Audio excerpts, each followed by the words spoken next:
আকার অঙ্কর কথা বললে আমি একটা খুব সত্যিকারের একটা ভাবনার উত্তর দিতে পারি। বলেন। আমার সবচেয়ে কাছের যে বন্ধু, সেই বন্ধুটি ঢাকা বিশ্ববিদ্যালয় থেকে ইংরেজি সাহিত্যে মাস্টার্স করেছে। আচ্ছা। পড়াশোনায় ভীষণ ভালো।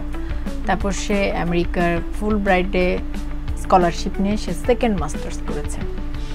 তারপর সে সিঙ্গাপুরের এনইউএস থেকে ফুল স্কলারশিপ নিয়ে পিএইচডি করেছে। আচ্ছা। তারপর সে এনইউএস থেকে ফুল স্কলারশিপ নিয়ে পোস্টডক করেছে। বাবা। তারপর সে আমাদের দেশের অত্যন্ত স্বনামধন্য একটা বিশ্ববিদ্যালয়ে পড়ায়। তো আমার সেই বন্ধুটি মাসে যেই অর্থ রোজগার করে, আমার ধরেন 1 মাসের কাজে সেই অর্থ চলে এলে আমি মনে করি আমার আর কাজ করার দরকার নেই, ওর চেয়ে বেশি যোগ্যতা আমার নাই। আমার কাছে খুব পড়াশোনা জানা মানুষরা আমার কাছে একটু সম্মান পায়, কদর পায়।